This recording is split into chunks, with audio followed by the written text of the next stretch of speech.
안녕하세요. 저는 올해로 80이 넘은 할아버지입니다. 제가 이 나이 먹도록 인생을 헛살았나 싶어 속상한 마음에 사연을 보냅니다. 저는 지금까지 평생 가족들만 생각하며 살았습니다. 저희 세대야 워낙 살기 힘들었잖아요. 다들 살기 힘들다 보니 가족들끼리 뿔뿔이 흩어져 사는 일도 허다했죠. 저는 10살도 되기 전 아버지를 따라 여기저기 안 가본 곳이 없이 떠돌아다녔습니다. 원래 아버지가 대장장이었는데 일하던 대장간이 문을 닫게 되면서 일이 뚝 끊겨버렸어요. 먹고 살 길이 빠듯하다 보니 어머님과 누나들까지 고향에 있는 공장에 들어가 일을 했습니다. 아버지는 처자식 공장으로 내몰고 가장인 자신이 집에만 있을 수는 없다면서 저를 데리고 무작정 집을 나왔습니다. 그리고는 지방 여기저기를 다니며 닥치는 대로 일하셨어요. 누나만 둘이었던 집안에 막내로 아들인 제가 태어나다 보니 아버지는 저를 유난히 예뻐하셨습니다. 도저히 저를 떼어놓고는 일을 다닐 수 없다면서 지방까지 저를 데리고 다니셨어요. 저는 당시 아버지의 곁에서 많은 걸 배웠습니다. 밭일부터 막노동까지 아버지가 안 하신 일이 없었거든요.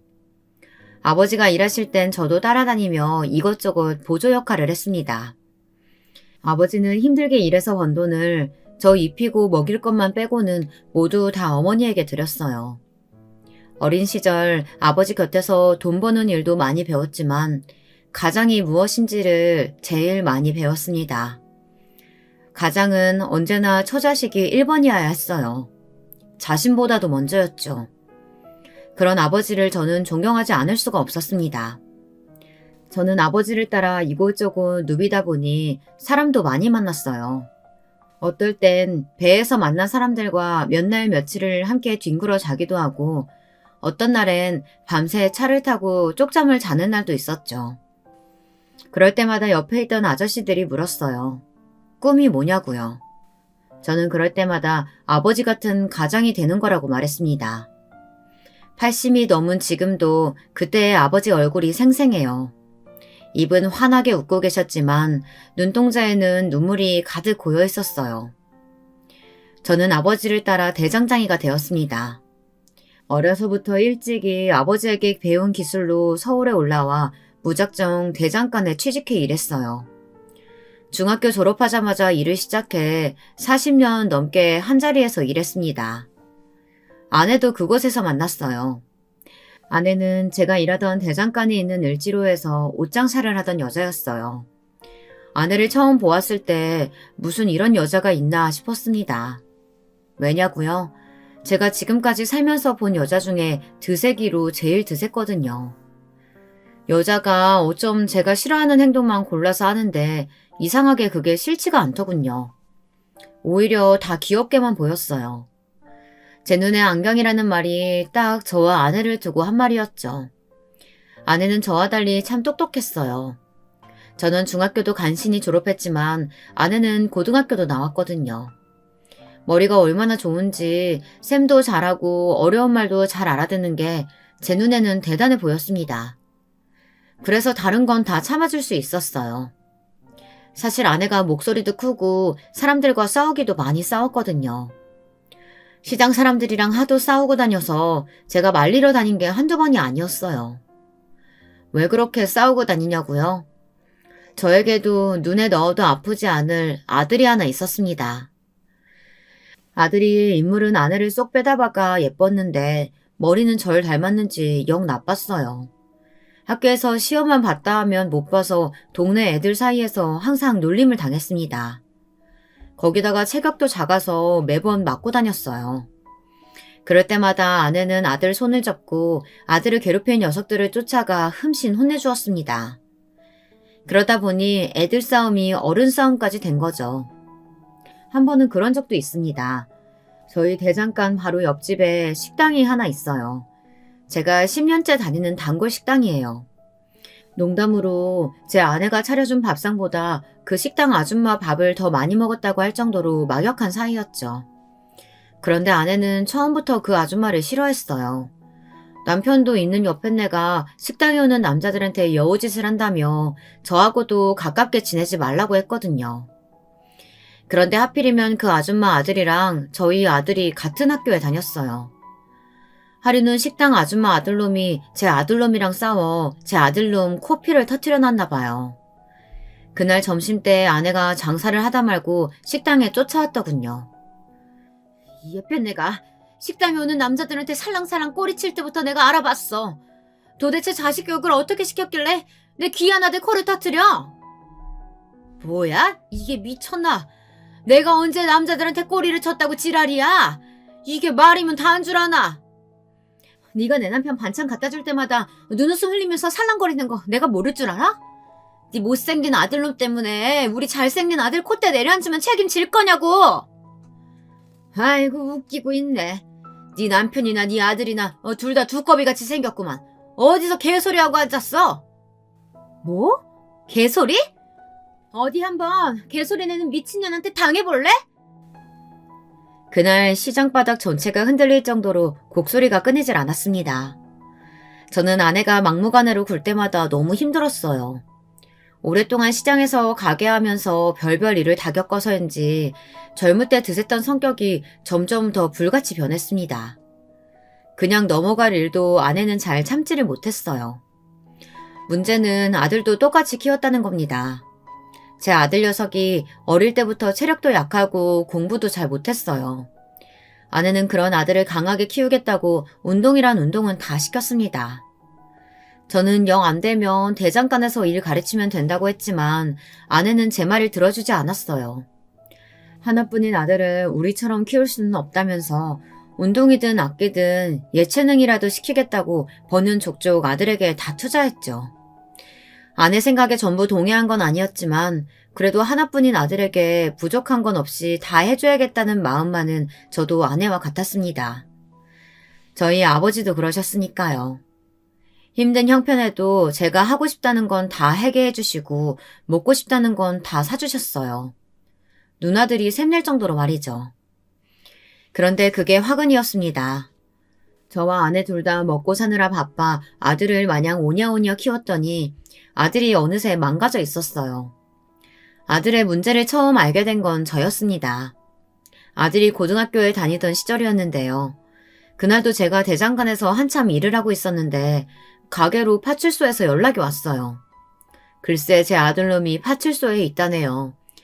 다른 학교 아이들과 싸움이 붙었는데 제 아들 녀석이 심하게 상대방 아이를 때렸다고 하더라고요. 그래서 맞은 아이 부모가 제 아들 녀석을 신고했대요.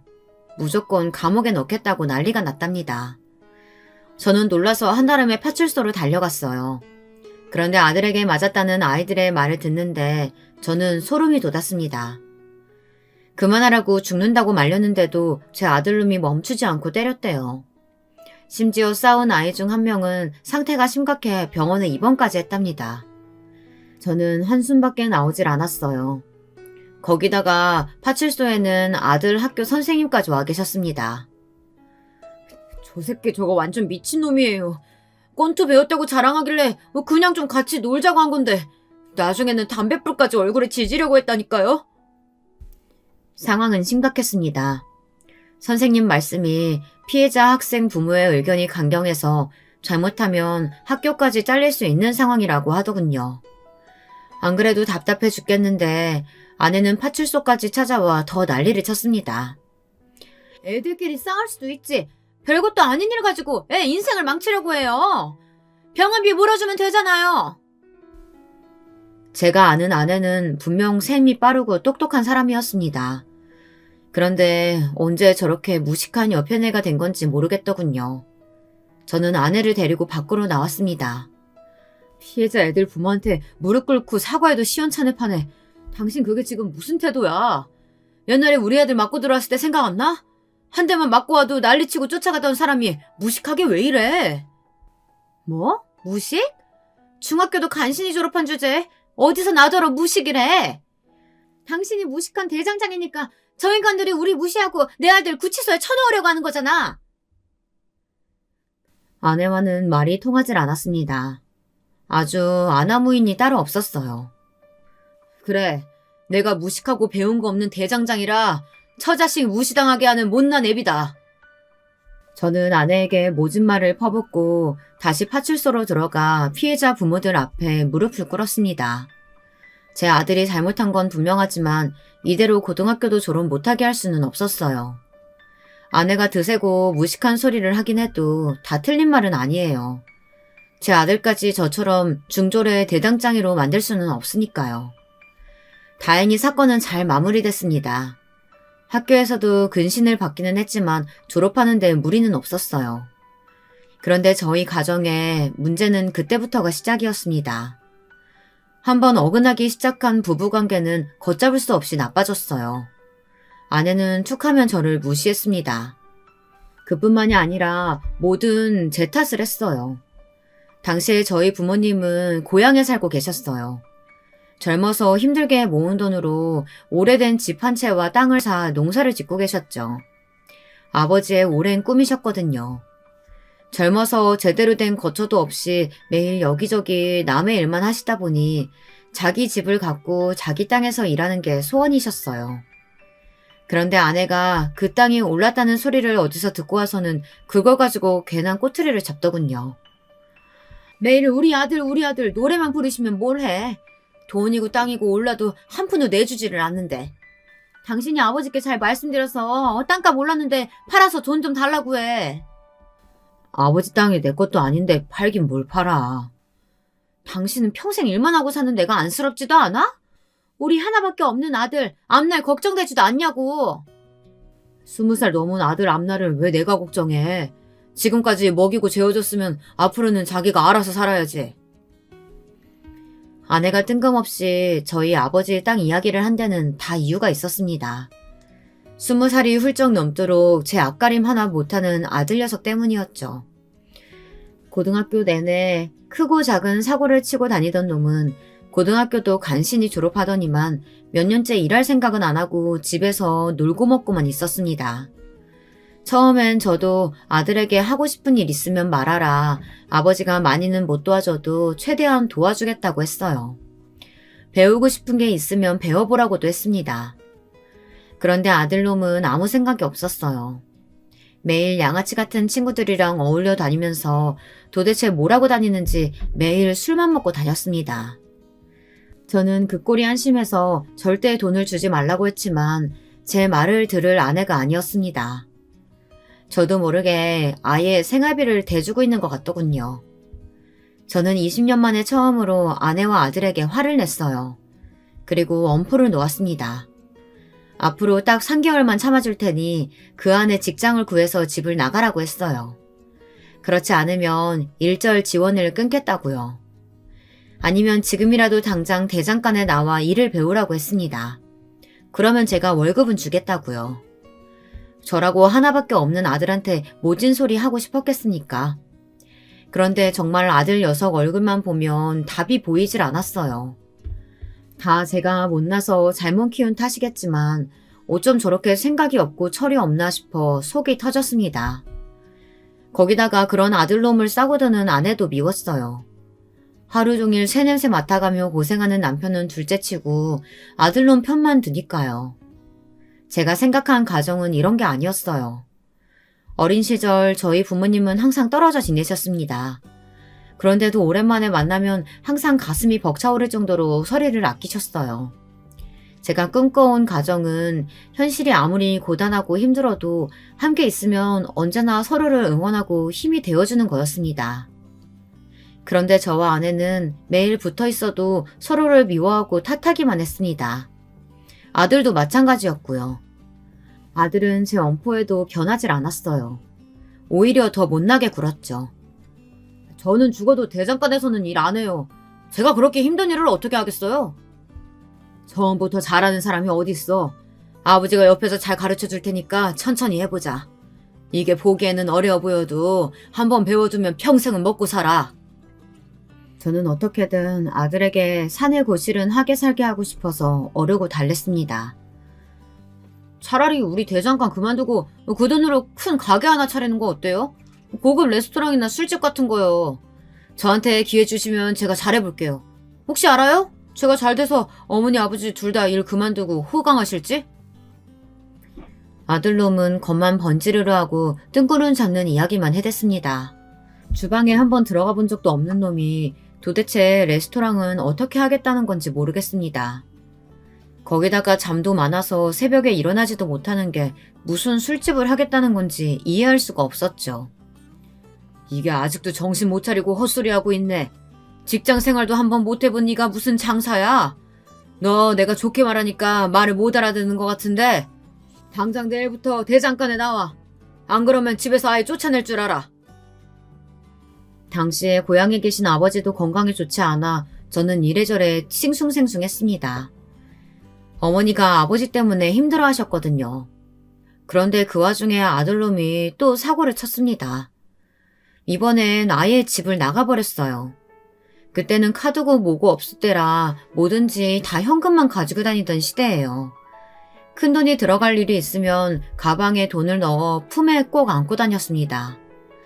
그때 아버지께서 큰 수술을 받게 돼서 저희 서울집에 와 계실 때였어요. 급하게 병원비 낼 돈이랑 거래처에 줘야 할 돈이 있어서 현금을 많이 찾아 가방에 넣어뒀었어요. 그런데 이 아들놈의 새끼가 그걸 어떻게 알고 제 가방을 들고 집을 나갔습니다. 상놈도 이런 상놈이 없어요. 그때 힘들었던 걸 생각하면 지금도 자다가 벌떡벌떡 일어날 정도입니다. 아버지는 수술을 받고 중환자실에 누워 계시는데 돈 가지고 나간 아들놈은 도대체 어디 있는지 연락도 안 되고 속이 터지더군요. 아내도 아들이 어디 있는지 전혀 모른다며 딱 잡아댔어요. 저는 혼자 돈을 구하러 여기저기 백방으로 돌아다녔습니다. 아버지 병원비도 문제였지만 제 가게에도 들어갈 돈이 많았으니까요. 저는 하다하다 누나들에게까지 돈을 빌리러 갔습니다. 그런데 누나나 매형들도 제 생각 같지 않더군요. 저남 너무 양심 없는 거 아니야? 지금까지 장인어른이 아들 하시면서 막내 아들만 챙기느라 딸들은 나 몰라라 했었는데 이제 와서 우리한테 병원비를 내놓으라니. 매형, 병원비를 내놓으라는 게 아니라 잠깐만 빌려달라는 거예요. 제가 지금은 사정이 있어서 바로 못 드리지만 대금 들어오면 금방 드릴게요. 누나 제발 좀 부탁할게. 아버지 앞으로도 얼마나 더 중환자실에 계셔야 할지 몰라. 내가 그럴 돈 있으면 이렇게 살겠니? 암튼 난 죽었다 깨도 돈 없으니까 잘난 아들이 알아서 해. 큰 매형과 큰 누나는 모두 저를 매모차게 쫓아냈습니다. 돈이 없다고 하기엔 집은 으리으리하게 잘 꾸며놓고 살더군요. 둘째 누나와 매형도 상황이 크게 다르지는 않았습니다. 전함, 지금 상황을 너무 모르는 거 아니야? 내가 처갓댁 갈 때마다 동네 사람들한테 물어보니까 장인어른 땅이 어마어마하다는데 장인어른한테 하루라도 빨리 얘기해서 그 땅 좀 팔아가지고 나눠달라고 해. 그럼 돈 걱정 없잖아. 당신이 뭔데 우리 아버지 땅을 팔아라 말아라 간섭을 해. 괜히 쓸데없는 소리 말고 당신이 병원비 좀 빌려주면 될 거 아냐. 둘째 매형은 이런 상황에서도 빨리 땅이나 팔라고 성화였습니다. 나중에는 누나랑 둘이 부부싸움하느라 제 이야기는 듣지도 않더군요. 둘째 누나는 제게 못 볼 꼴을 보였다며 미안해했지만 그런 건 중요하지 않았습니다. 제게는 지금 당장 돈이 더 급했으니까요. 저는 결국 제가 살던 집을 팔았습니다. 결혼할 때 아버지가 사주신 집이었는데 급한 대로 전세로 돌렸어요. 아내는 노발대발 난리가 났습니다. 이 나이에 집도 없으면 어떡하냐. 이런 집구석에 아들이 들어오고 싶겠냐고요. 저는 화가 나서 아내에게 소리쳤습니다. 아들은 무슨 아들이냐. 저한테 이제 아들놈은 없으니 그렇게 알라고 했습니다. 아들놈이 다시 들어와 손이 발이 되게 빈다고 해도 용서해주지 않을 거라고요.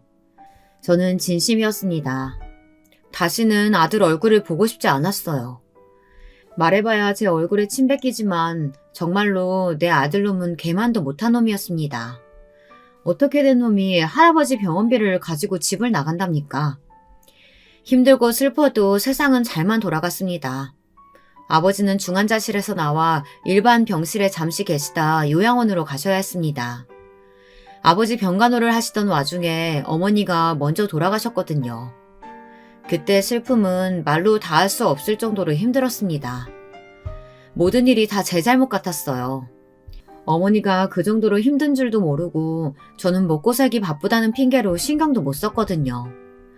어머니가 돌아가시고 아버지를 요양원으로 모시고 나니 더 큰 산이 기다리고 있었습니다.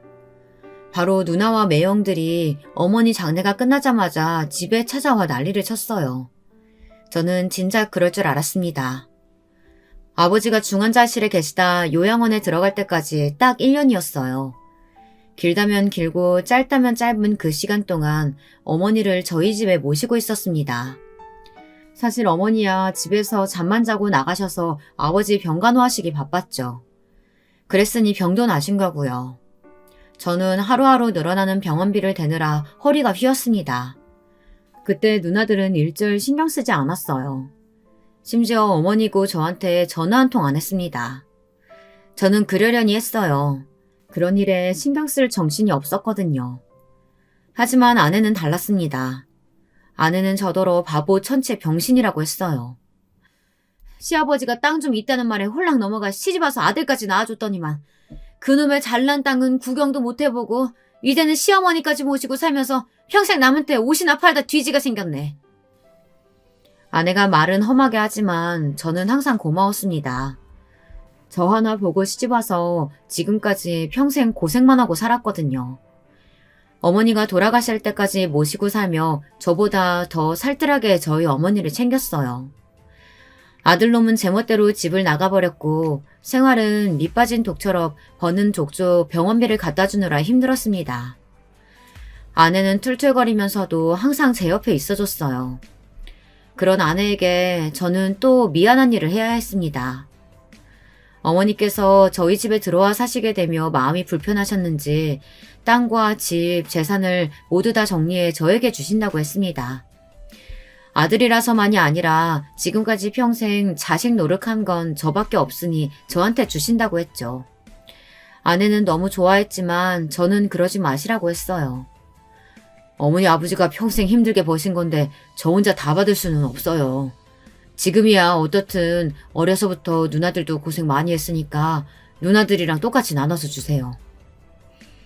누나랑 매형들에게는 미리 말하지 않았지만 저는 진작 아버지 어머니의 재산을 물려받았고 만약 두 분 중 한 분이라도 돌아가시면 누나들에게 똑같이 나눠주겠다고 미리 말씀드렸어요. 어차피 부모님 재산을 제가 다 물려받았다고 하면 절대 가만히 있을 사람들도 아니니까요. 어머니가 돌아가시자마자 찾아온 누나와 매형들은 제 이야기를 듣고 나서야 한결 가벼워진 얼굴들로 돌아갔습니다. 아내는 저를 답답해했지만 이내 제가 혼자 방에 앉아 우는 모습을 보더니 더는 말하지 않았어요. 저는 너무 슬펐습니다. 세상에 그런 슬픔이 있을까 싶을 정도로 가슴이 찢어지는 것 같았어요. 어머니가 돌아가시고 아버지까지 요양원에 들어가시고 나니 이상하게 어릴 때 생각이 더 많이 났습니다. 어머니가 해주시던 주먹밥도 떠오르고 새벽마다 아버지의 손을 잡고 일하러 나가던 것도 생생하게 떠올랐어요. 누나들과 함께 즐거웠던 순간들도요. 하지만 누나들은 이미 다 잊은 것 같아 가슴이 찢어지는 것 같았습니다. 재산을 다 나눠준 이후로 누나들은 종종 제게 연락을 해왔지만 저는 받지 않았습니다. 무슨 일이 있어도 누나들에게 일절 연락하지 않았어요. 제게 그런 고집스러운 면이 있습니다. 한번 사람이 싫어지면 아주 매몰차게 돌아서 아는 척도 안 해요. 줄 거 다 주고 계산 끝났으니 더는 보고 싶지 않았습니다. 몇 년을 정신없이 살다 어느 날 문득 거울을 봤더니 저도 많이 늙어 있더군요.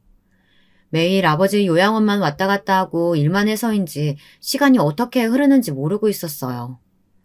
아버지가 요양원에서 돌아가시고 나서 그제야 저는 고향에 어머니가 사시던 집을 팔았습니다.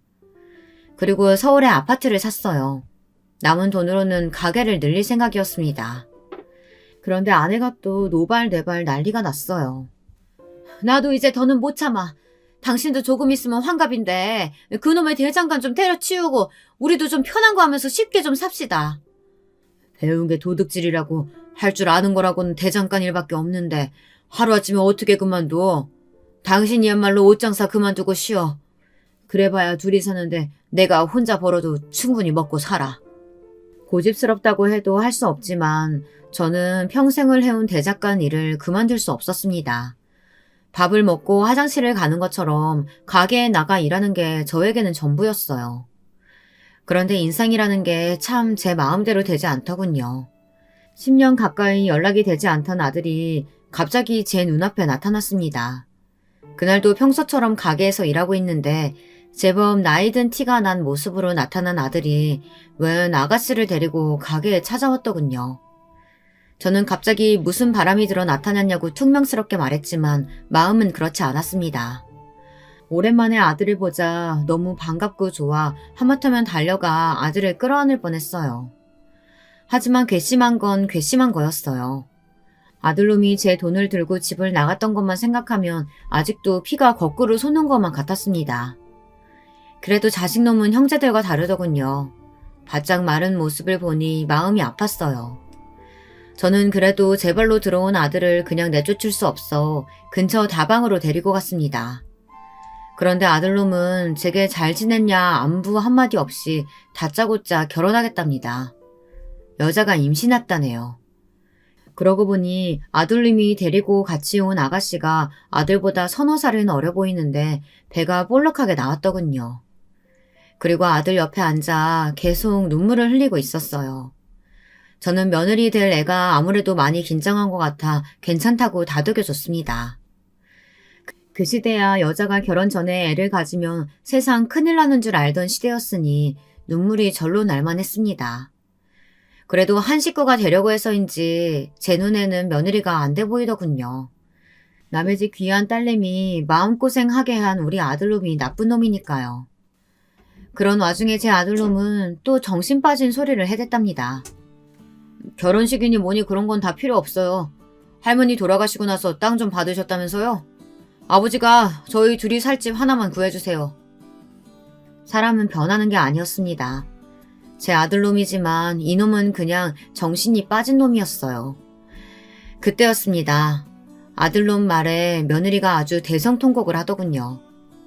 다방에 있는 사람들이 모두 다 저희만 바라봤습니다. 저는 며느리를 달랬어요. 그렇게 울면 뱃속 아기가 얼마나 힘들겠냐고요. 제 말엔 며느리는 설움이 폭발했는지 제게 하소연을 했습니다. 아버님, 이 인간이 얼마나 못됐는데요.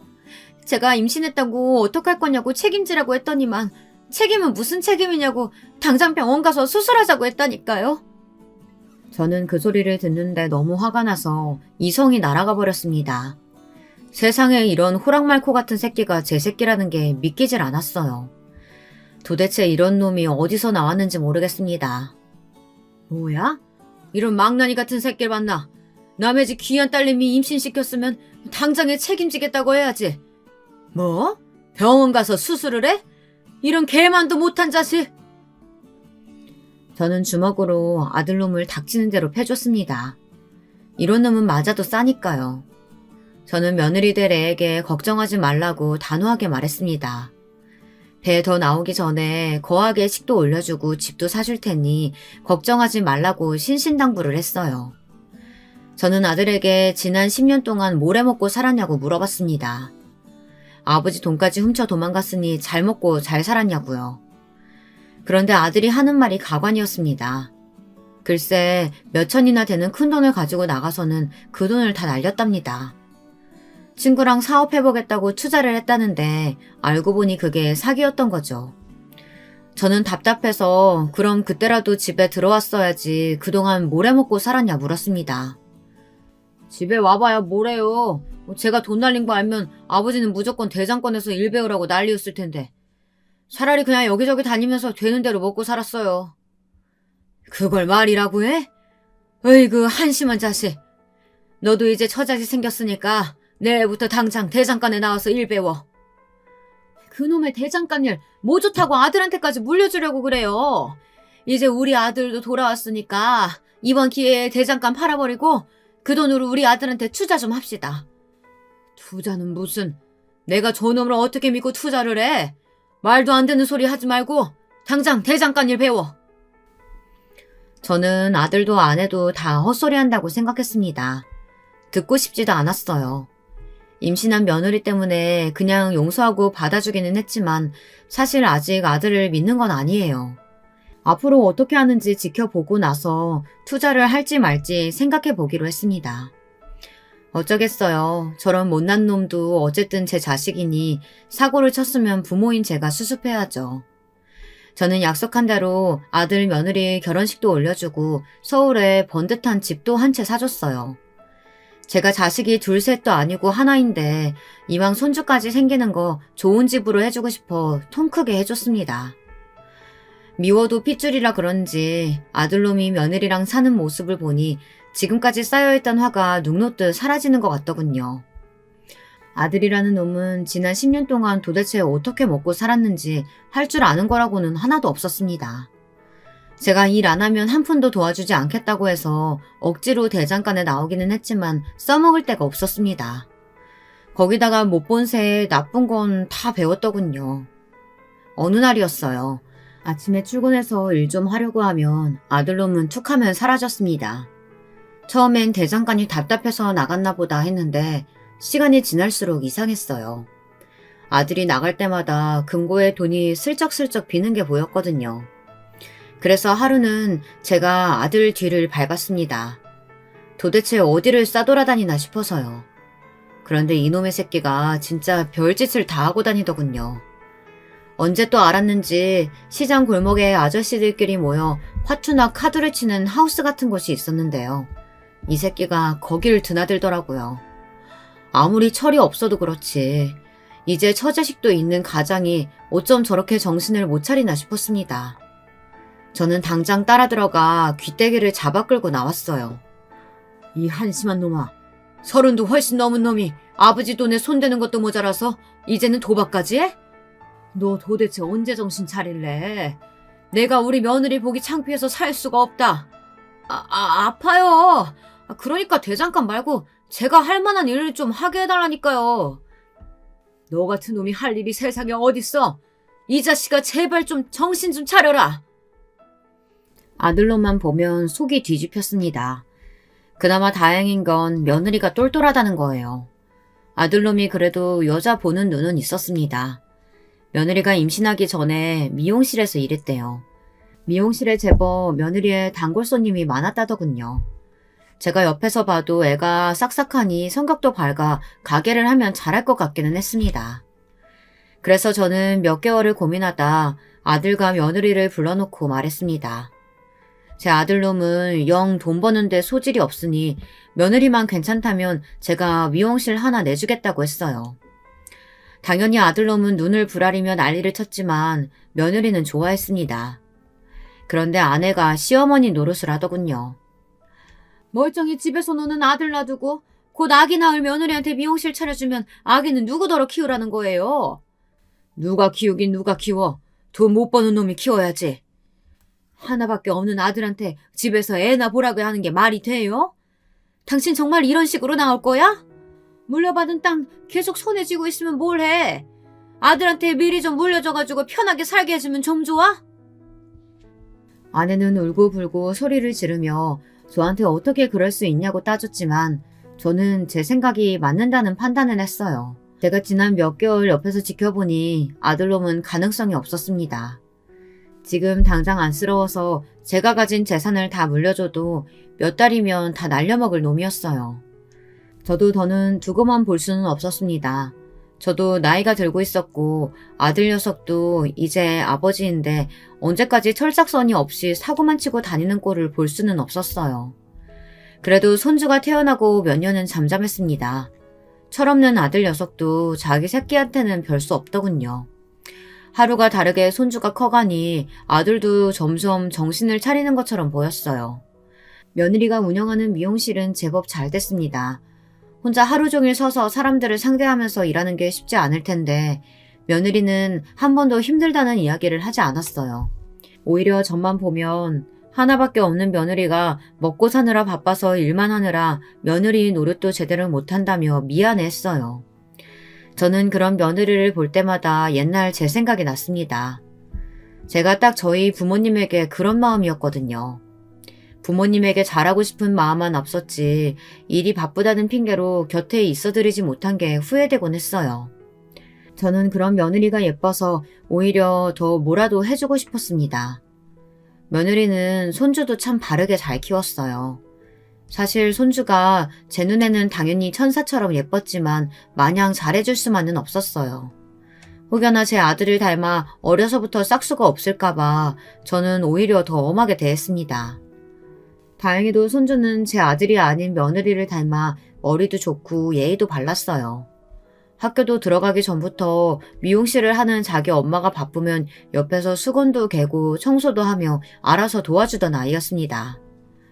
가끔 보면 다 큰 자기 아버지보다 의젓하게 보일 때도 있었죠. 제 평생에 걱정거리였던 아들내미도 차차 나이 들며 자기 삶을 찾아 잘 살아가는 것처럼 보였습니다. 그런데 마음을 좀 놓으려고 하던 그때 또 일이 터졌습니다. 제 아들놈이지만 정말 답없는 녀석이었어요. 이 자식이 제가 그렇게 말을 했는데도 버릇을 못 고쳤더군요. 글쎄 이제는 하다하다 불법 도박에까지 손을 댔더라고요. 도박도 도박이지만 합법적인 게 아니라 문제가 컸어요. 거기다 한심한 이놈의 자식이 대형 사고를 쳐놓고는 처자식을 버리고 내빼버렸다는 겁니다. 그것도 자기 마누라 미용실까지 날려먹고요. 무슨 소리냐고요? 글쎄 도박으로 잃은 돈과 여기저기 빌린 돈을 갚겠다고 며느리 미용실 보증금을 빼서 날아가 버렸습니다. 거지 같은 자식이 사고만 쳤다 하면 가족들 돈을 가지고 도망치는 게 특기이자 취미였어요. 저는 도저히 창피해서 며느리 얼굴을 못 보겠더군요. 아버님 걱정하지 마세요. 그 인간 나가서 또 돈 떨어지면 알아서 들어올 거예요. 속 깊은 며느리는 오히려 제 걱정을 했습니다. 제가 갑자기 사라져버린 아들놈을 걱정이라도 할까봐 신경이 쓰였나 보더군요. 제 아들이지만 못나도 정말 못났습니다. 이런 좋은 아내를 두고 왜 그렇게 정신을 못 차릴까 싶었어요. 아들은 빚쟁이들 눈을 피해 몇 년을 도망자 신세로 다녔습니다. 저는 아들이 궁금하지 않았어요. 가끔 미용실에 지 처자식을 보러 오는 것 같기는 했지만 모르는 척 했습니다. 꼴도 보기 싫어서요. 그리고 며느리에게도 절대 돈을 주지 말라고 했어요. 그런 놈 무시하고 살라고요. 그렇게 아들과는 다시 또 몇 년 동안 연을 끊고 살았습니다. 저도 이제 많이 늙었습니다. 어느새 아버지가 돌아가신 나이보다 훨씬 더 나이를 먹었죠. 제 며느리도 벌써 50이 다 돼가고 손주 녀석도 얼마 안 있으면 대학생이 됩니다. 시간이 참 빨라요. 손주 녀석이 대학에도 가고 결혼까지 하는 모습을 과연 볼 수 있을까 싶었는데 지금 건강만 같으면 우리 하나밖에 없는 손주가 증손주까지 낳는 것을 볼 수 있겠다 싶었습니다. 아내는 가끔 밤이면 아들 사진을 꺼내놓고 울기도 합니다. 아무리 자식이 못났어도 자식을 버리는 부모가 어딨어. 우리 새끼는 나가서 죽었는지 살았는지도 모르는데 당신은 피도 안 섞인 며느리만 그렇게 싸고 돌아야겠어? 당신이야말로 하나밖에 없는 자식 새끼 그따위로 키워서 장가까지 보냈으면 며느리한테 미안한 마음 가지고 더 잘해줘. 남편 노릇 나비 노릇은 하지도 않고 한량처럼 맨날 떠돌아다니는 자식이랑 헤어지지도 않고 참고 살아주는 게 얼마나 고마워. 우리 새끼가 한량이라서 떠돌아다녀요? 당신이 한 번을 아들이 해달라는 대로 해주질 않으니까 애가 집에 정을 못 붙이는 거지.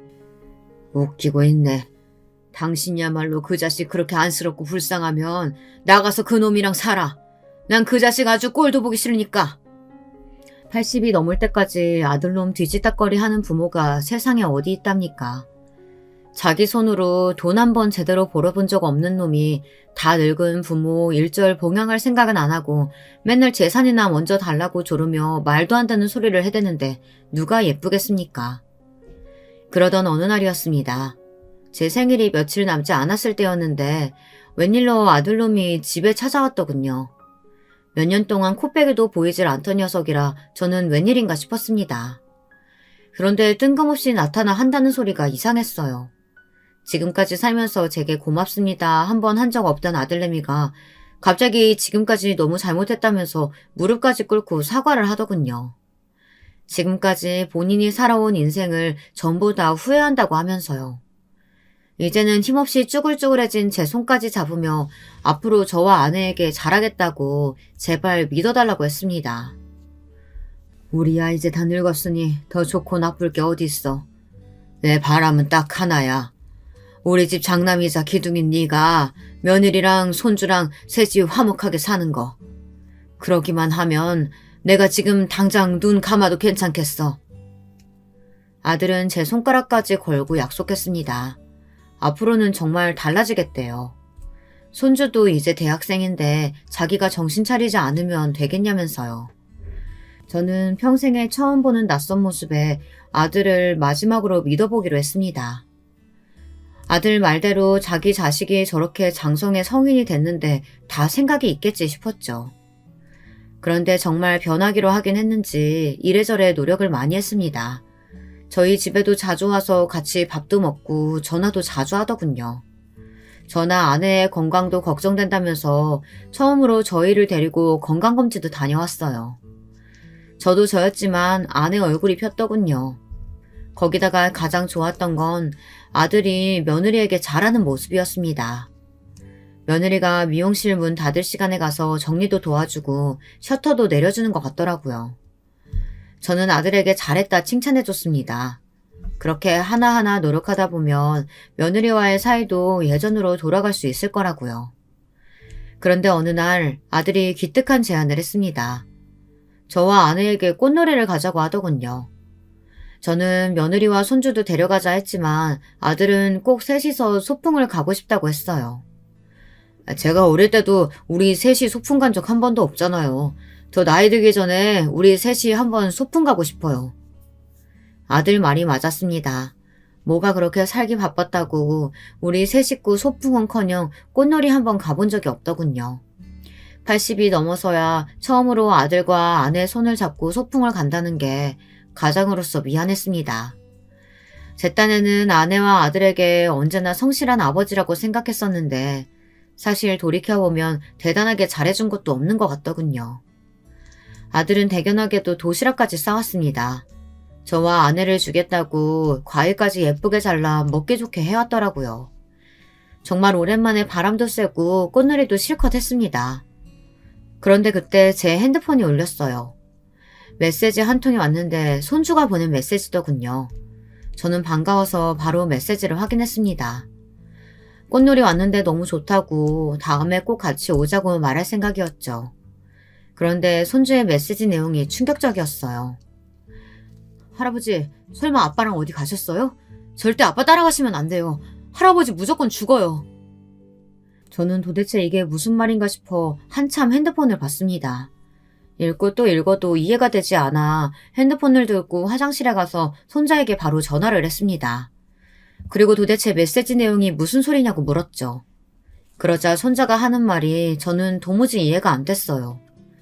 할아버지, 그게 사실은 아빠가 내내 제 컴퓨터를 썼는데요. 검색창에 이상한 게 있어요. 절대 아빠랑 같이 어디 가시면 안 돼요. 손자가 도대체 뭘 봤는지 놀라서 말을 버벅거리기까지 하더라고요. 저는 우선 손자부터 다독여 진정시켜야 할 것 같아 차분하게 말해보라고 했습니다. 그러자 손주가 애써 진정을 하며 다시 말을 하는데 들을수록 믿기지 않았어요. 손주 컴퓨터 검색창에 아들이 수면제 구입 방법, 교통사고 사망 시 보험금 수령 금액, 교통사고 중 운전자만 생존 등등 교통사고에 대한 내용과 부모가 사망 시 자녀에게 재산 상속이 어떤 식으로 지급되는지도 계속해서 검색했답니다. 손주 목소리는 계속해서 떨렸습니다. 저는 손주에게 너무 미안해 알겠다고 할아버지 아무 일도 없을 거니까 걱정하지 말라고 했습니다. 저는 손주의 말을 듣고도 설마설마 했어요. 아무리 제 아들이 망나니 같아도 부모를 죽이려고 작정하는 놈은 아닐 거라고 믿고 싶었거든요. 그런데 제 아들은 망나니 정도가 아니라 천하의 개 호로 자식이었습니다. 정말 저와 아내를 죽일 생각이었나 봐요. 집으로 돌아오는 길에 아들이 커피를 타왔다며 종이컵에 커피를 한가득 주더라고요. 저는 왠지 먹기가 겁났습니다. 자꾸만 머릿속에 손자가 말한 수면제 구입 방법이 떠올랐거든요. 아들이 준 커피에 수면제라도 들어있으면 어쩌나 이런 걱정뿐이었습니다. 저는 아들 앞에서는 먹는 척만 하고 슬쩍 커피를 바닥에 버렸습니다. 차마 아내에게 건넨 것까지는 버리질 못했고요. 아내에게 도무지 뭐라고 말해야 할지 몰라서요. 그런데 차를 타고 몇 분 가지도 않았는데 아내가 금세 골아떨어졌습니다. 정말 무슨 약이라도 먹은 사람처럼 그냥 잠들어 버렸어요. 어머니가 많이 고단하셨나 봐요. 금방 잠드셨네요. 아버지는 괜찮으세요? 피곤하시면 주무세요. 제가 도착하면 깨워드릴게요. 순간 저는 온몸에 소름이 돋았습니다. 운전석에 앉은 사람이 정말 제 아들이 맞나 싶을 정도로 무서웠어요. 아들은 자꾸만 저에게 피곤하지 않냐고 물었습니다. 저는 아무래도 안 되겠다 싶어서 눈을 감고 잠든 척 했습니다. 그런데 뭔가 이상하더군요. 차가 자꾸만 비틀비틀 하는 것 같았어요. 저는 실눈을 뜨고 슬쩍 앞을 봤습니다. 그런데 그 순간 갑자기 아들 차가 중앙선을 넘어가려고 하더군요. 저는 놀라서 아들이 잡고 있던 핸들을 잡아 세게 돌렸습니다. 바퀴가 금방이라도 터질 것처럼 소음을 내며 미끄러졌어요. 제가 빠르게 핸들을 돌린 덕분에 다행히 사고는 면했지만 차가 갓길로 미끄러져 중앙분리대에 부딪혔습니다. 아버지 어머니 괜찮으세요? 제가 깜빡 졸았나 봐요. 아들은 연기력이 뛰어났습니다. 정말 자기가 졸음 운전을 해서 실수로 중앙선을 넘은 것처럼 굴더군요. 그 난리가 났는데도 아내는 비몽사몽 눈을 제대로 뜨지를 못했어요. 제 아내는 밖에서 비 오는 소리만 나도 잠이 깰 정도로 잠기가 밝은 사람이에요. 아무리 피곤하다고 해도 이 정도로 정신을 못 차릴 사람이 아니었습니다. 저는 그 순간 확신했습니다. 제 아들놈이 드디어 정신이 나갔구나 라는 걸요. 저는 그날 아들 앞에서는 한마디도 하지 않았습니다. 오히려 다 늙은 부모 챙기느라 고생 많았다 등을 토닥여줬습니다. 그리고 손주에게도 입단속을 시켰어요. 절대 아무것도 티내지 말라고요. 왜냐고요? 아들놈이라는 새끼가 감히 80 먹은 노인을 물로 보고 개수작을 부리니 제대로 본때를 보여줘야겠더군요. 저는 그날 바로 아내를 데리고 병원에 갔습니다. 그리고 위세척을 받았어요. 그리고 위에서 나온 내용물에 대한 감정도 신청했죠. 얼마 뒤 저의 피해 복수가 시작됐습니다. 아들은 요 며칠 출근하다시피 집에 와서 함께 아침밥을 먹었습니다. 그리고 자꾸만 어딜 놀러 가자는 이야기를 그렇게 했어요.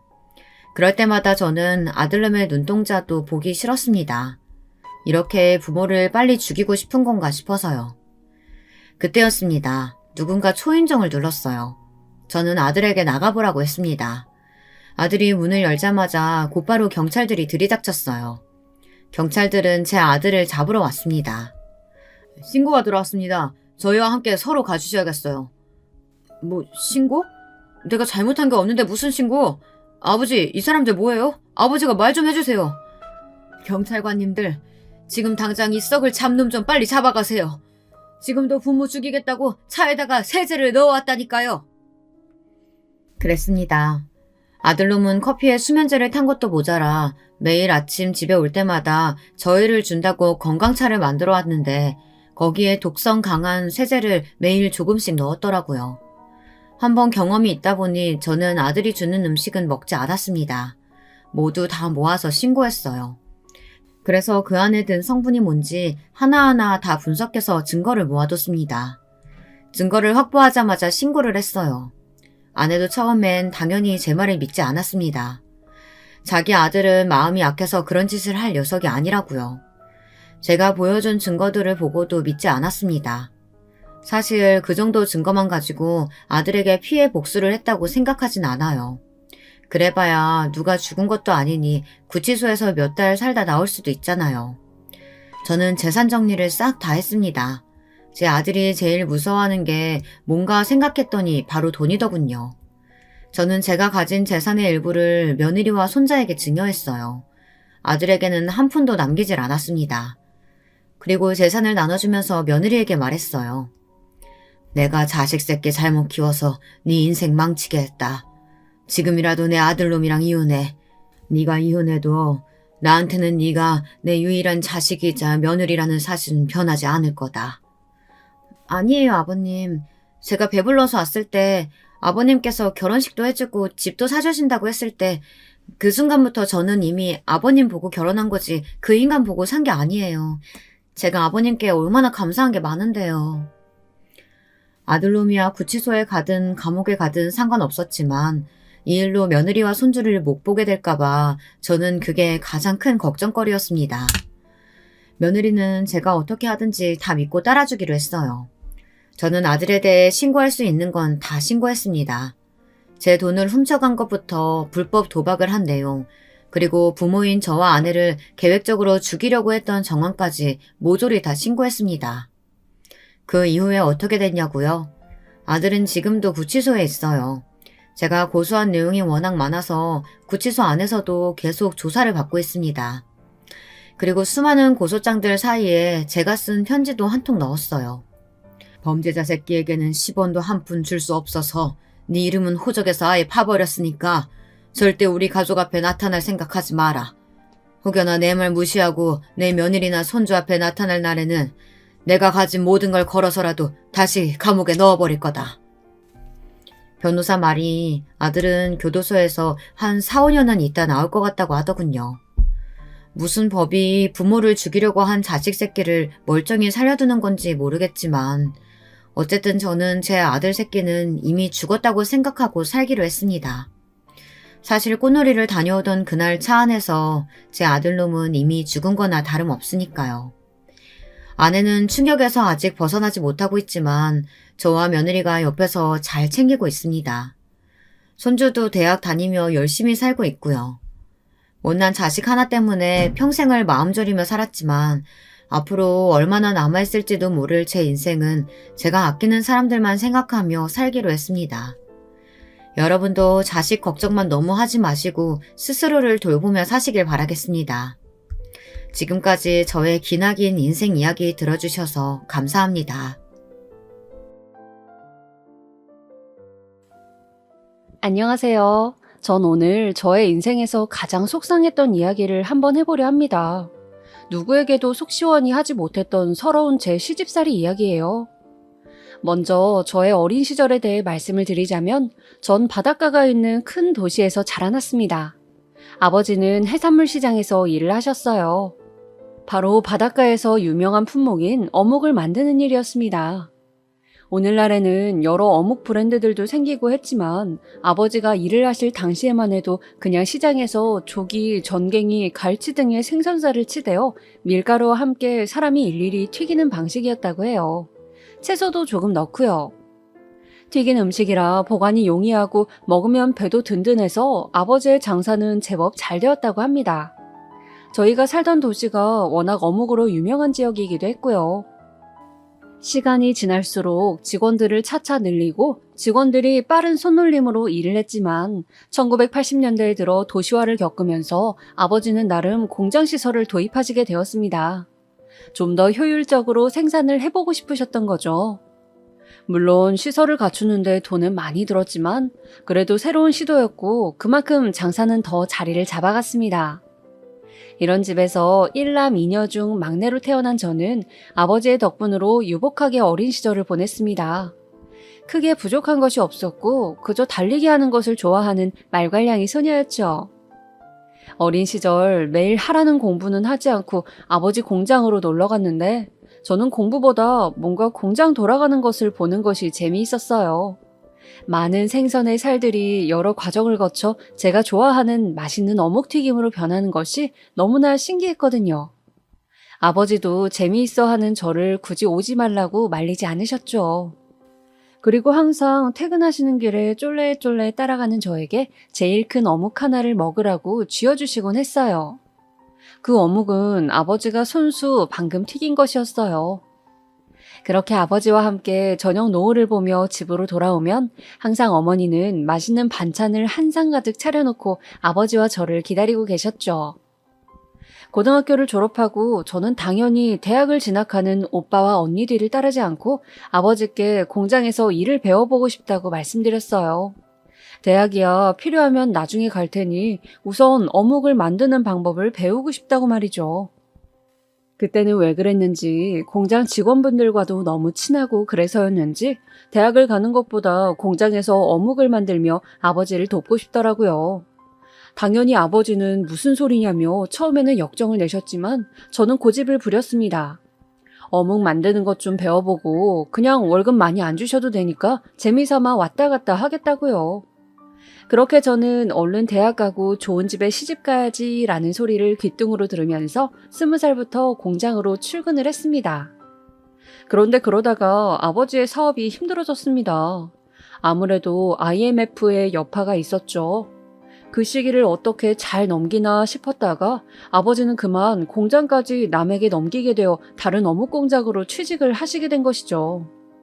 오빠와 언니는 대학을 다 졸업해갈 무렵이었는데 상황이 그렇게 되어버리자 대학을 가지 않고 아빠 공장 일을 돕던 저는 하루아침에 고졸의 무직자가 되어버렸습니다. 저 역시 일단 할 줄 아는 게 어묵 만드는 일이다 보니 어묵 공장에 들어가서 일을 하게 되었죠. 부모님은 저의 상황에 대해 많이 안타까워하시며 조금만 상황이 나아지면 바로 대학 갈 준비를 하라고 재수학원에 보내줄 테니 조금만 기다리라고 하셨어요. 저는 그렇게 몇 년을 어묵 공장에서 일을 하게 되었습니다. 그러던 어느 날 저에게 사랑이 찾아왔어요. 제가 자주 가서 점심을 해결하던 샌드위치 가게 점장이었던 남편이 저에게 데이트 신청을 한 것이었죠. 저는 매일 성실하게 일하는 모습과 훈훈한 외모를 보고 호감을 가지던 차였기에 데이트를 즐겼는데 막상 만나보니 사람이 생각보다 더 괜찮은 것이었습니다. 그래서 1년 정도 남편을 만나고 결혼을 결심했죠. 그리고 드디어 저는 남친의 부모님, 즉 예비 시부모님을 뵙게 되었습니다. 약속된 한정식 집에 도착해서 화장실에서 옷매무새를 가다듬고 막 남친의 가족분들이 있는 룸으로 향하려는 그때 손을 씻으며 전화를 하는 목소리가 들려왔어요. 그렇다니까? 고졸이라고 고졸! 원 마음에 안 차서? 아니 학벌도 없고 어묵 공장에서 일한다니 우리 아들만 괜히 돈 벌어오느라 고생하는 건 아닌지. 아들이 좋다니까 시키긴 하는데 영 마음에 들진 않지. 저는 순간 몸이 굳는 것 같았습니다.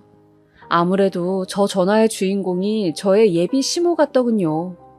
고졸이라고 누군가 저에게 그렇게 대놓고 말하는 것을 처음 들어서인지 기분이 엄청 나빴습니다. 문소리가 들리고 그 전화를 하셨던 분은 나가신 것 같아서 저는 조심스레 손 씻는 곳으로 나가보았어요. 그리고 화장실 거울을 보며 애써 눈물을 닦았습니다.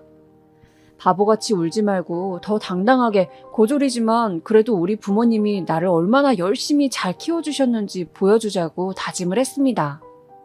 그리고 예비 시댁 식구들을 만나러 갔죠.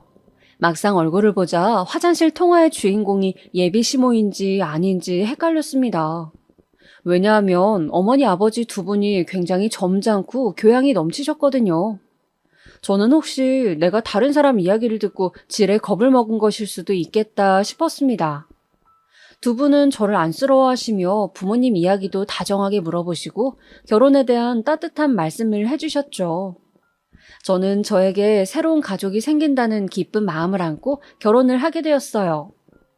시댁에서는 감사하게도 우리가 알아서 신혼집을 마련할 테니 혼수만 간단히 채우라고 예단이다 뭐다 그런 거 할 필요도 없다면서 결혼으로 장사하는 사람들 이해를 못하겠다고 하셨어요. 그래서 저는 간단히 가전제품 큰 것들만 마련해서 결혼을 하게 되었습니다.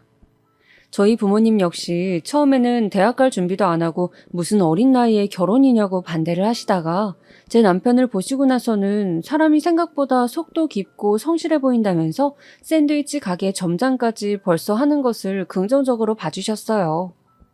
저는 결혼해서도 아기를 바로 가지지 않고 대학을 입학하기 위한 준비를 하겠다고 약속을 드리고 결혼을 허락받게 되었죠. 저는 일생에 한 번뿐인 결혼인데 제가 생각하는 느낌의 결혼식을 하고 싶어 열심히 알아봤습니다.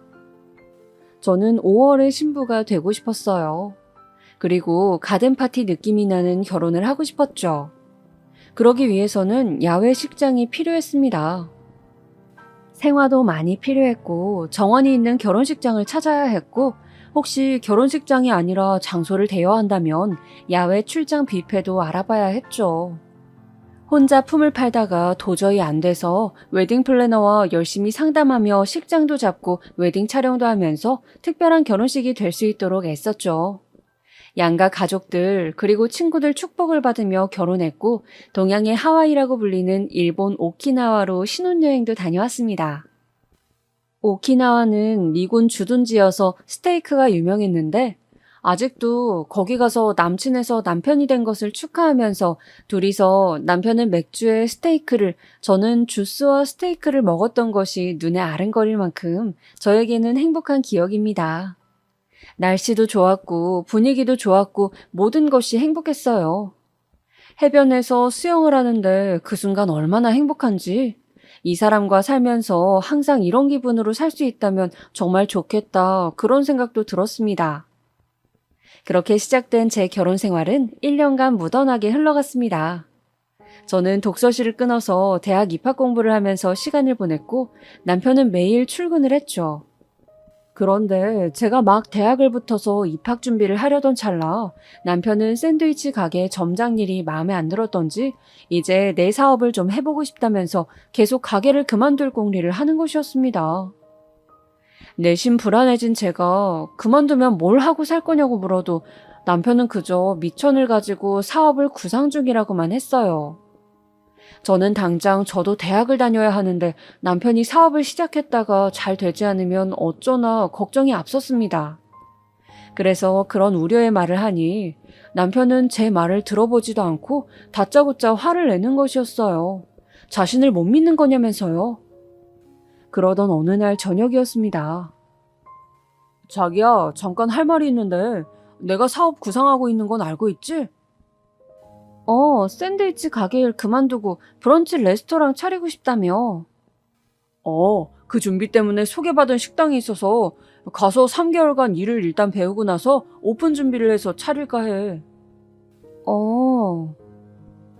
그래서 말인데 어차피 우리가 한 가족이니까 운명 공동체 아니겠어?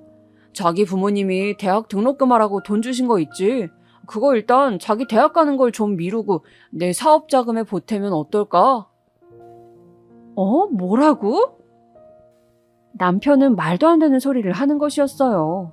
자기 식당을 오픈하고 싶어서 눈에 보이는 게 없는지 세상에 우리 부모님께서 저 대학 등록금으로 마련해 주신 돈을 탐내는 거 있죠?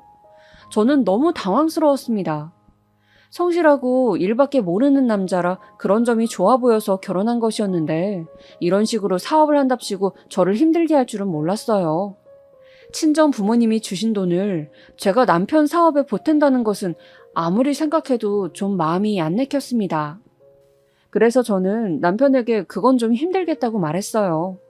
그 돈은 우리 부모님 돈이고 내가 공부하기를 바라고 주신 돈이기 때문에 건드리고 싶지 않다고 말했죠. 당신 정말 섭섭하게 말한다.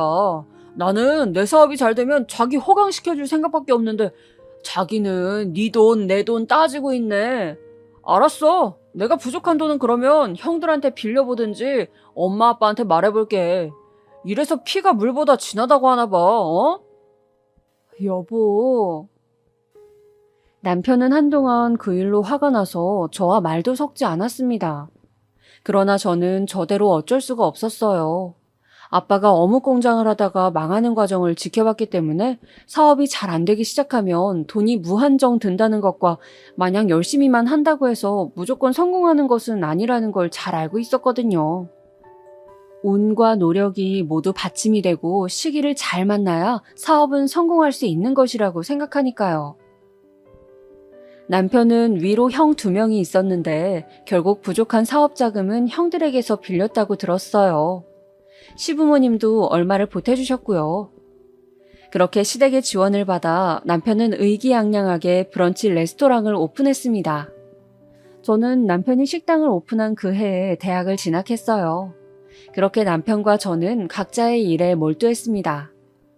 남편은 당시에는 생소한 메뉴였던 술안을 메뉴에 넣기도 하고 이태원에서 일을 배워 그런지 남들보다 한 발 빠르게 유럽 쪽 메뉴들을 가지고 와서 메뉴로 내놓아서 나름 입소문이 났습니다.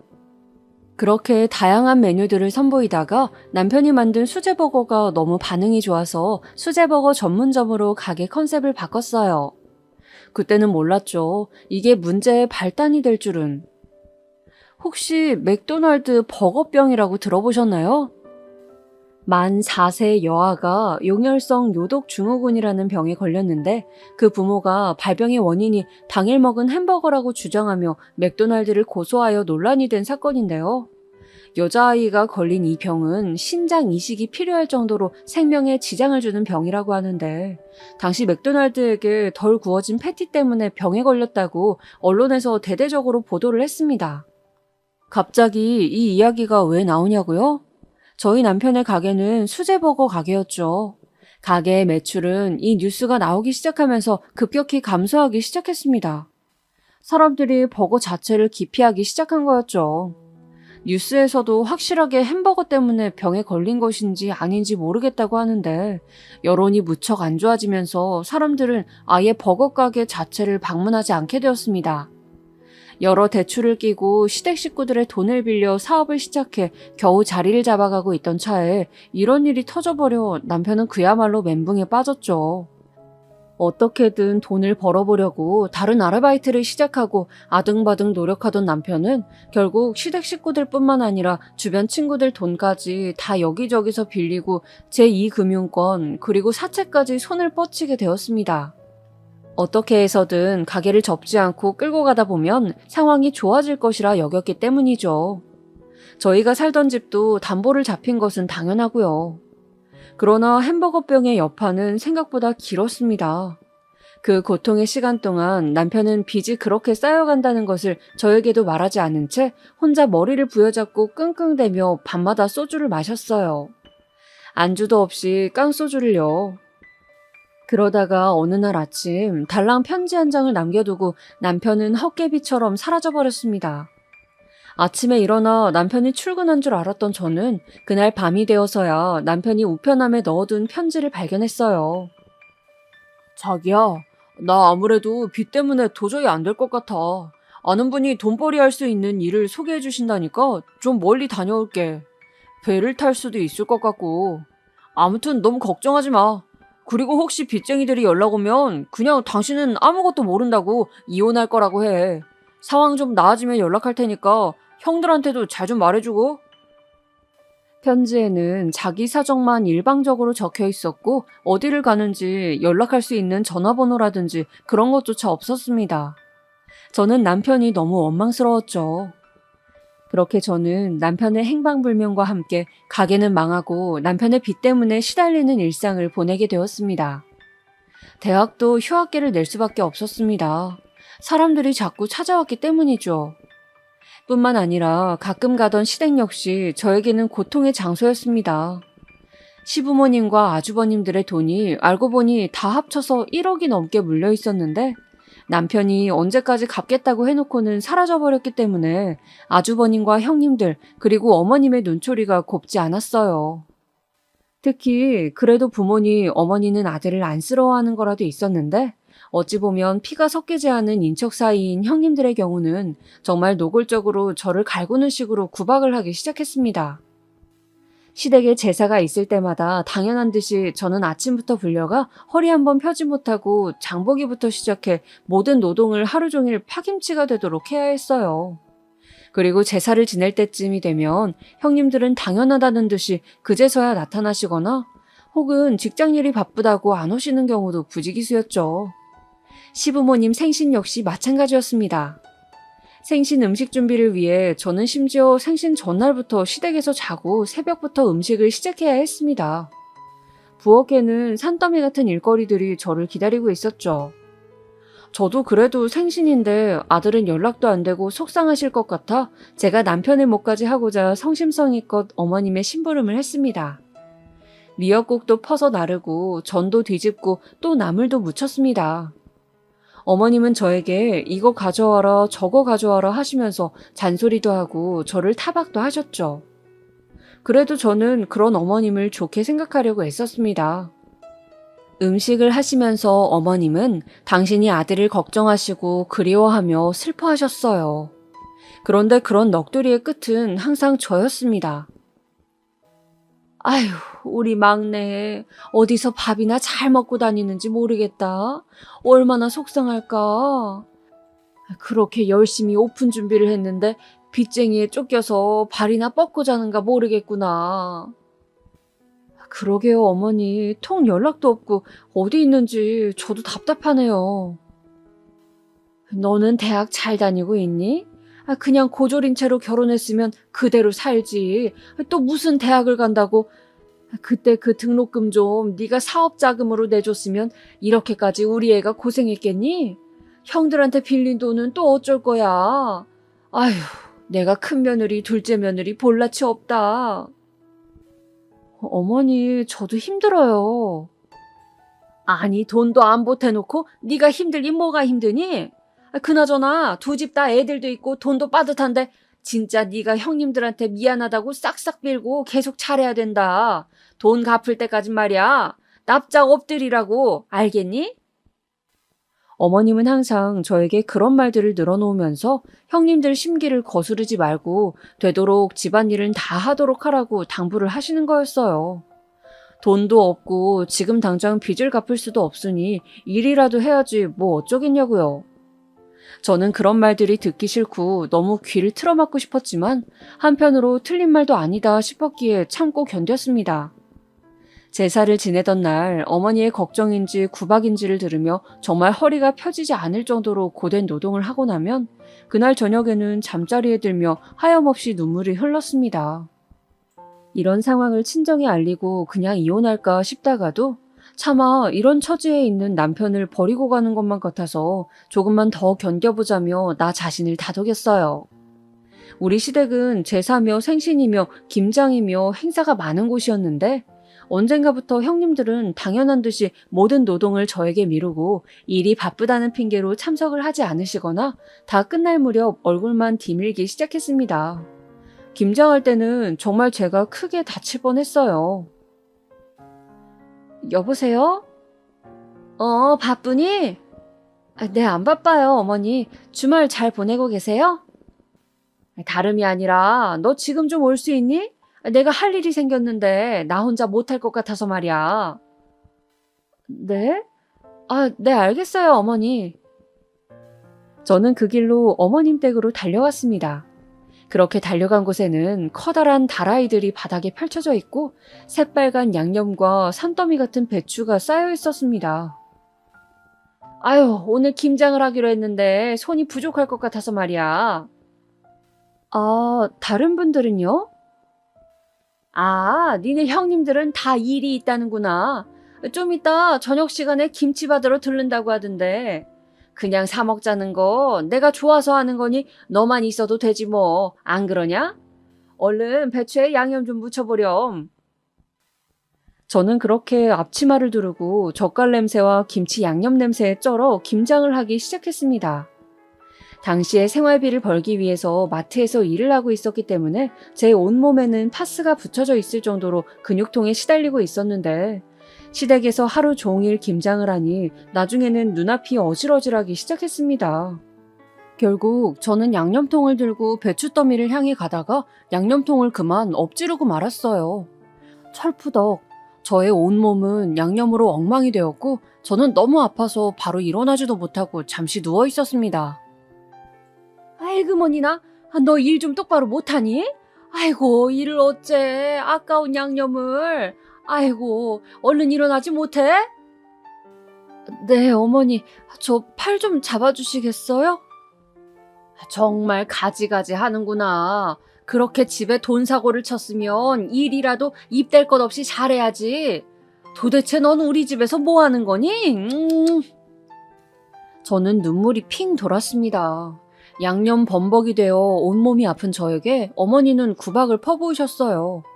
제가 남편 사업에 협조하지 않아서 이 지경이 되었다는 둥 입만 열면 모든 비난은 저에게로 향했죠. 그때였습니다. 어머니, 저희 왔어요.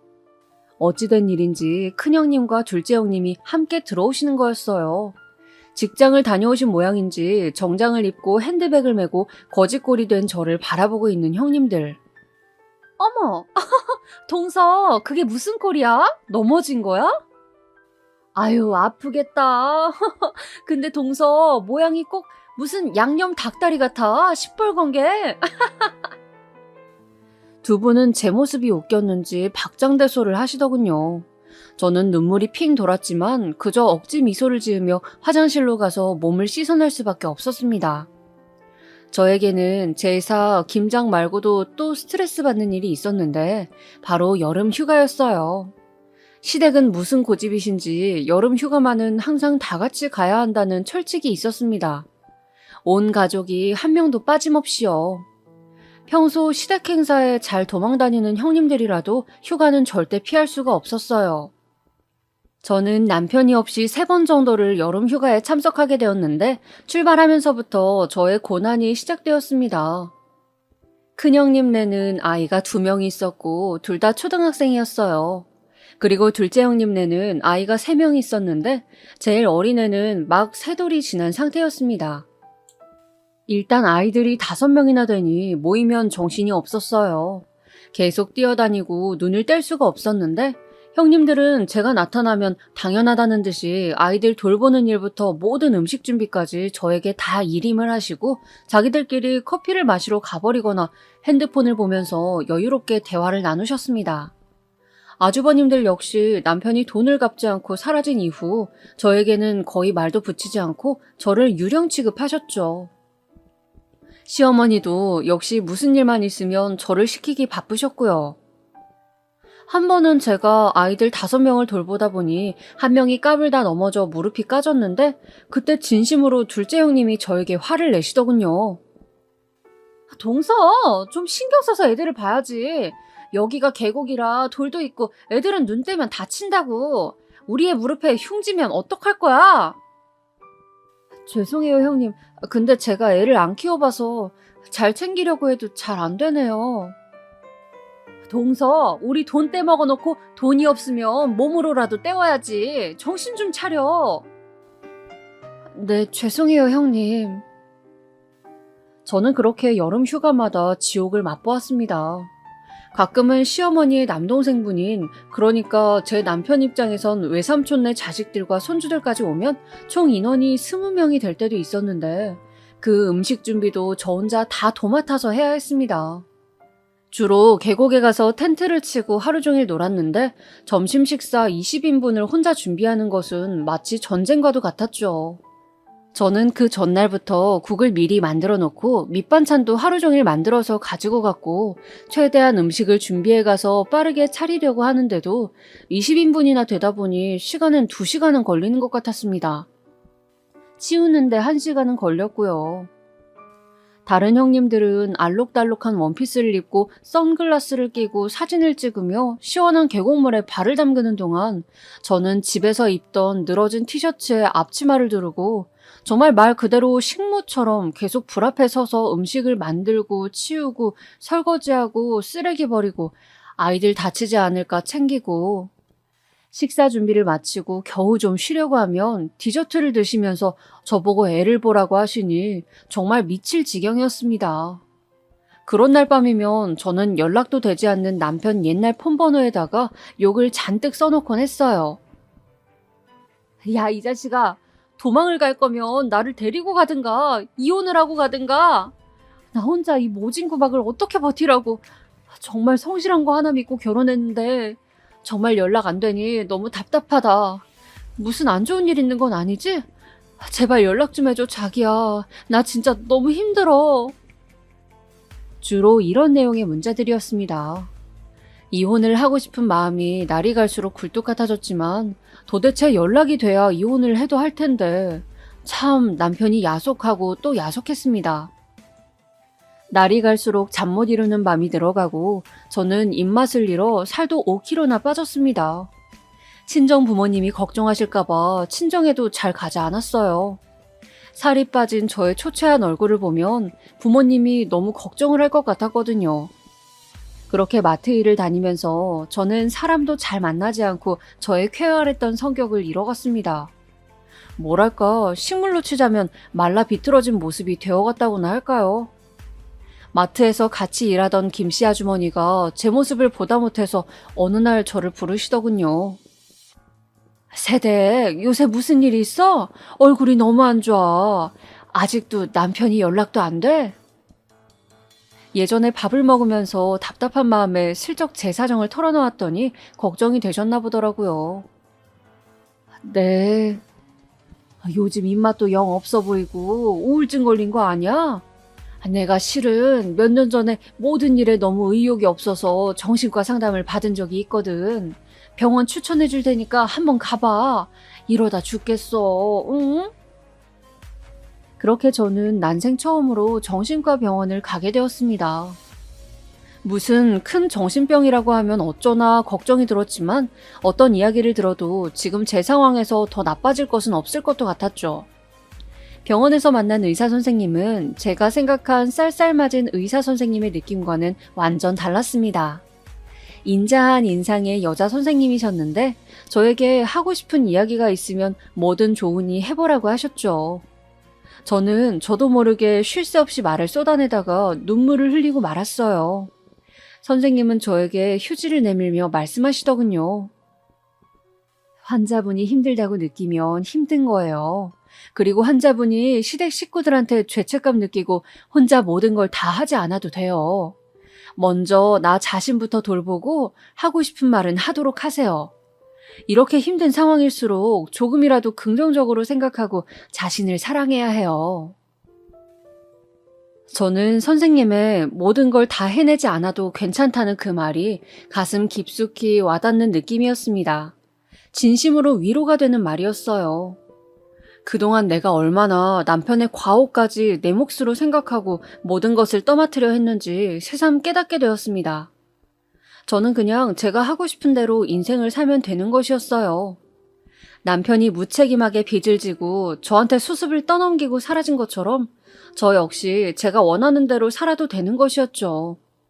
그걸 제 짐으로 지운 것은 그냥 시어머니와 형님들이 자신들의 스트레스를 풀기 위해 저를 괴롭힌 것이었어요.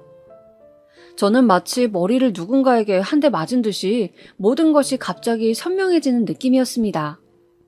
남편이 연락이 되든 말든 나는 이혼 소송을 제기할 수도 있고 시댁의 불합리한 처사에 내 목소리를 내도 되는 것이었어요. 그렇게 마음을 먹고 나자 조금 의욕도 생기고 식욕도 생기는 듯 했습니다. 하루 중에 나 자신을 위해 뭔가 소소한 일을 하는 시간도 가지기로 했어요. 30분 정도 제가 정말 하고 싶은 일을 하는 것이죠. 주로 산책을 하거나 부모님과 통화를 하거나 또 좋아하는 드라마를 봤어요. 그리고 항상 거울을 보면서 나 자신에게 말했습니다. 너는 소중한 사람이야. 더 이상 혼자 모든 것을 견디지 말자. 이렇게 매일 하다 보니 정말 놀라울 정도로 좋아지는 느낌이 들었어요. 모든 것을 심플하게 생각하니 세상에는 즐거운 일도 많고 하루하루 느낄 수 있는 작은 즐거움들이 많았죠. 한동안 시댁에서 행사가 있어도 저는 친정에 일이 있다며 핑계를 대고 참석하지 않았습니다. 시어머니는 당황하시는 듯 했지만 저는 이제 제 인생을 제대로 살기로 했기 때문에 괜찮았어요. 그러던 와중에 드디어 지옥의 여름 휴가가 다가왔습니다. 여전히 남편은 아무 연락도 되질 않았어요. 저는 이번 휴가는 아예 안 갈 작정이었습니다. 여보세요? 셋째야. 우리 이번 주말에 늘 가던 계곡으로 휴가 가기로 했다. 동생네도 온다고 하니까 20인분 음식 준비해 오렴. 어머니 죄송하지만 저는 올해는 휴가 참석 못할 것 같아요. 뭐? 아니 왜? 저도 힘들어서 더 이상 못하겠어요, 어머니. 이혼하라고 하시면 그렇게 할게요. 남편이라고 몇 년째 연락도 안 되고 제멋대로인데 저도 이제 지치네요, 정말. 네가 인간이냐? 네? 네가 사람이냐고? 네가 친정서 받았던 돈 그거 보태줬으면 우리 아들이 그렇게 마음고생하고 형들한테 그런 취급받을 일도 없었잖니? 어떻게 요만큼도 미안해하는 게 없어? 됐고 이혼을 하든 말든 내가 첫째 둘째 눈치를 얼마나 보는데 네가 안 오면 음식을 그러면 다 늙은 내가 하란 말이니? 너네 집에 돈 뜯긴 큰애 둘째가 하란 말이니? 잔말 말고 당장 이혼하고 싶은 게 아니면 와! 뚝! 어머님은 그렇게 자기 할 말만 퍼부으시고 전화를 끊으셨습니다. 저는 어이가 없었어요. 어차피 이런 대접을 받을 거 그동안 왜 그렇게 전전긍긍하며 고생을 했는지. 저는 그냥 안 간다고 말하려다가 이대로는 분해서 안 될 것 같아서 저 나름의 복수 계획을 세웠습니다. 우선 인스턴트 식품을 잔뜩 사서 캐리어에 넣었어요. 그리고 편의점 도시락을 20인분 샀습니다. 콜라도 잔뜩 샀죠. 그리고 집에 있던 구명조끼를 하나 들고 갔습니다. 근사한 수영복도 하나 샀죠. 그리고 대망의 여름 휴가 날이었습니다. 왔니? 다들 배고프니까 점심 준비부터 하거라. 네, 저기 도시락 사다 놨으니 하나씩 드시면 돼요. 전자레인지가 없어서 좀 차갑긴 하겠지만요. 그럼 저는 물놀이 하러 다녀올게요. 저는 도시락을 쌓아둔 곳을 가리키면서 미소를 띤 채 계곡으로 향했습니다. 몇 번을 갔어도 발 한 번 담궈보지 못했던 계곡물은 정말 시원했어요. 그동안의 서름이 한순간에 씻겨 내려가는 느낌이었죠. 그렇게 저만의 망중한을 즐기고 있을 때 형님 두 분이 제 곁으로 다가오시더군요. 동서, 음식이 저게 뭐야? 이제 막 나가기로 한 거야? 형님, 저도 계곡물에 몸 좀 담궈보려고요. 식모도 아니고 계속 일만 할 순 없잖아요. 참 뻔뻔하다. 돈도 없는 년이. 그런 거라도 해야지. 뭐라고 하셨어요, 지금? 아니야, 그냥 어이가 없어서. 어느새 옆에 다가온 시모 역시 형님 둘과 함께 고개를 끄덕이고 계시더군요. 저는 순간 더 이상은 안 되겠다 싶었습니다. 그래서 계곡에서 나온 다음 냅다 큰형님 멱살을 잡고 물속으로 던져버렸어요. 오랫동안 공장 일을 했고 또 바닷가 출신이라 수영도 잘하던 저의 힘에 형님은 찍소리도 못하고 계곡에 풍덩 빠져버렸죠. 어머, 뭐 하는 짓이야? 저는 들은 척도 하지 않고 둘째 형님 그리고 마지막으로 시모까지 계곡물 맛을 보여드렸어요. 풍덩 풍덩. 아유, 사람 살려! 동서! 제가 있던 곳은 계곡의 한쪽이라 다른 가족들은 아무도 세 분이 빠진 것을 보지 못했습니다. 저는 물에 빠져 허우적대는 세 명을 보며 통쾌하게 웃다가 가지고 온 구명조끼를 한 명에게 던져준 다음 수영을 해서 나머지 두 명도 건져주었죠. 수영을 못하는 사람 입장에서는 깊은 물이지만 제 입장에서는 얕은 물이라 다시 셋을 건져내는 것은 쉬웠습니다. 세 사람은 그야말로 물에 빠진 생쥐꼴이 되어 온몸을 떨면서 저를 두려운 눈으로 바라보더군요. 특히 시모는 너무 놀랐는지 아무 말도 못하고 입을 턱 벌린 채 저를 바라보고 있었어요. 저는 그 얄미운 세 명에게 웃으며 말했습니다. 어머님, 형님들, 저는 이제 제 잘못이라고 자책 안 하고요. 행복하게 살기로 했어요. 부당하게 시키는 모든 시집살이 노동은 하지 않을 거예요. 이혼을 해도 괜찮고요. 그 부분은 행방불명된 남편이 연락이 온다면 정할 테니 이제 저한테 말도 안 되는 요구하지 마세요. 그럼 저는 오늘 일찍 가보겠습니다. 컵라면하고 콜라 많이 있으니 도시락 먹고 저녁은 컵라면 드시면 되겠네요. 그럼 즐거운 휴가 되세요. 그렇게 저는 벙쪄있는 세 명을 등 뒤로 두고 당당하게 걸어서 그 지옥 같은 여름 휴가를 탈출했습니다. 그리고 그 후로 시댁과 거의 연을 끊고 살고 있죠. 마트 일을 계속하다가 저를 걱정해 주셨던 김씨 아주머니께서 그동안 모은 돈으로 가게를 차리신다고 해서 저도 그 가게로 따라가게 되었습니다. 감사하게도 저에게 매니저 자리를 주셔서 저는 갑자기 카페 매니저라는 중책을 맡게 되었죠. 우리 카페는 커피도 팔았지만 떡꼬치나 인절미 그리고 전통차들이 인기가 있어서 저는 제가 예전 어묵 공장에서 일했던 기술을 살려 어묵 꼬치 세트도 출시하는 등 메뉴 개발에도 참여했어요. 그렇게 제 생활을 열심히 하면서 2년여 시간을 보낸 끝에 최근에서야 남편이 연락이 닿았습니다. 어촌으로 내려가 신분을 감춘 채로 한참 일을 했다고 하더군요. 그렇게 일을 하면서 주변 지인들 빚도 조금씩 갚고 정말 급한 빚은 파산 신청도 하고 해서 많이 해결했다며 남편은 그동안 미안했다고 다시 잘 시작해보자고 하더군요. 그러나 저는 생각이 달랐습니다. 남편은 무책임했고 시댁은 너무 저에게 모든 잘못을 추궁했죠. 그 과정에서 조금의 인간미 있는 배려나 걱정은 없었어요. 그래서 저는 남편에게 말했습니다. 당신이 아주버님에게 빌린 돈 때문에 내가 그동안 얼마나 많은 수모를 당했고 고통을 겪었는지 아마 당신은 상상도 못할 거야. 나는 다시는 그 인간들 얼굴 볼 생각 없으니까 그냥 좋은 말로 할 때 이혼해줘. 당신이 유책 배우자인 건 알고 있지? 여보, 미안해. 아니, 사과하지 마. 당신은 배우자라고 하면서 나를 버리고 도망갔어. 남아있는 내가 어떻게 살았는지 알아? 그냥 내 인생에서 깔끔하게 사라져줘. 그렇게 저는 몇 번이나 저를 붙잡고 매달리는 남편에게 단호하게 이별을 고했습니다. 아이가 없는 것이 천만 다행이었어요. 아이가 있으면 이혼을 해도 계속 보면서 지내야 한다고 하니까요. 저는 그럴 자신이 정말 없었거든요. 너무나 괴롭고 또 괴로운 시간들이었기 때문이죠. 그렇게 이혼 절차를 밟고 있던 어느 날 시어머니에게서 전화가 왔습니다.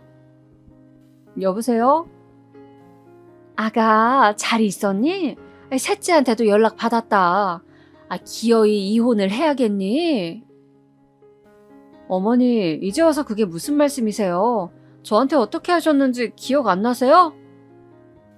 그때는 내가 그냥 너무 힘들어서 너라도 좀 뭐라도 하는 신용을 하면 다른 며느리들 앞에서 내 체면도 서고. 어머님 아들이 사고 친 걸 제가 왜 수습해야 돼요?